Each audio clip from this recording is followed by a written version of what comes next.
This is Democracy Now!, democracynow.org. I'm Amy Goodman. As we continue on the issue of immigration enforcement, we're going to talk to about the family of Geraldo Lunas Campos. He was a 55-year-old Cuban immigrant whose death in ICE custody was ruled a likely homicide.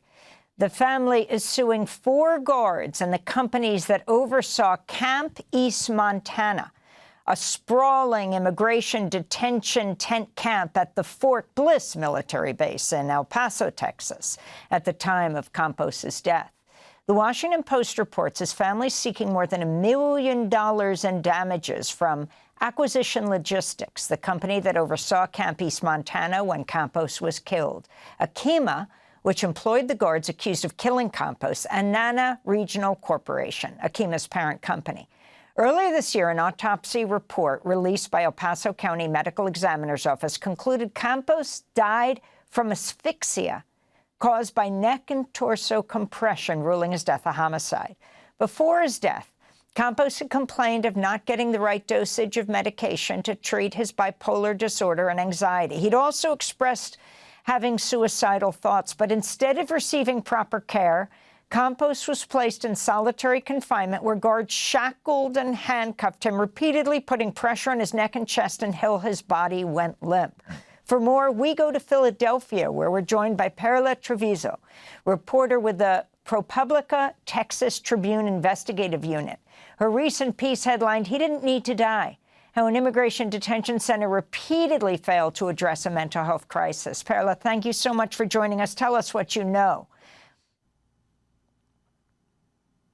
Yeah, so we, thank you for having me, first of all. We've reviewed nearly 300 pages of an extended medical examiner report that has not been published or had not been published before. And in it, you know, as you mentioned, we had heard that Geraldo had continued to ask for his medication. That's actually what led to the altercation, according to witnesses, the day he died. But for the first time, we can see in writing how, you know, we counted at least 8 times from the day he entered Camp East Montana in September to the day he died, he had requested medication that was helping him, you know, with his anxiety, with depression, that would help him sleep better. And yet he was not getting it, including in one of the medical notes, a medical provider notes that it's on November 10th, and he hadn't received his medication since November 6th. We also see that there was a previous suicide attempt in October. And we include more details in the story, but basically, you know, he had been put in segregation. He had tied a bed sheet to his, you know, wrapped it around his neck, and they were able to talk him out of it. And one of the medical experts we talked to said that, you know, based on the notes, it seems that that case was minimized instead of taken as seriously as it should have. So the coroner found homicide by asphyxiation. Explain how Geraldo Lunas Campos died. Yeah, so what we know, again, the FBI is actually investigating the case, so, you know, there's still a lot of details that are out, you know, that should be coming out. But what we know from witness statements and what has been reported is that he was brought into the segregation unit. They say that he grew combative. Once they were about to go in, he refused. Witnesses say that they believe he was shackled. There were several guards. They took him down. And as you said, asphyxia, so it means like they put some pressure on his chest and he stopped breathing. Then medical providers were called. Nurses arrived. Eventually they called 911. 911 came and they tried to do CPR and revive him. But at that point, it was too late. If you can talk about the medical providers who work there and now who the family is suing, the levels of responsibility here and what they're suing for.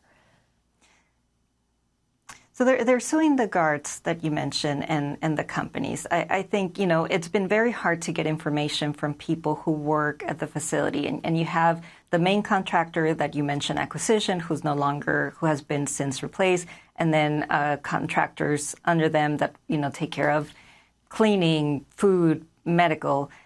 We've tried to reach for months to people who either work there or work there. They've been signing non-disclosure agreements. We weren't able to reach most of them. We were able to talk to a medical provider who used to work at the facility, as well to a current government official.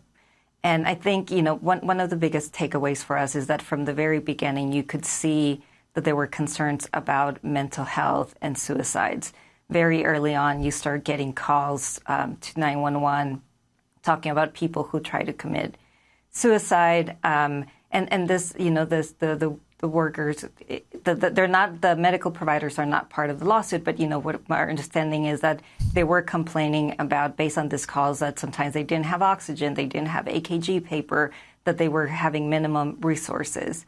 So we know from the beginning that the facility was not fully equipped to deal with the issues that it was facing. Talk about the companies that are being sued, all the different levels of the sprawling detention camp. So Asphyxiation, most of the companies have not had prior experience dealing with detention centers. So this was a Department of Defense or War contract.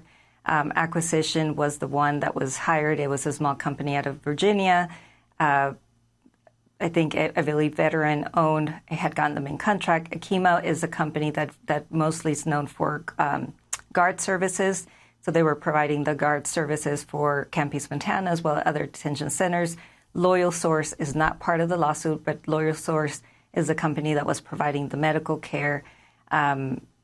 And so, yes, I think the issue with private detention is that you have multiple players that each play a role in, and in this case, all of the families decided to sue some of them, including the main contractor. And as you mentioned, the guards that we know were directly involved with the moment he died.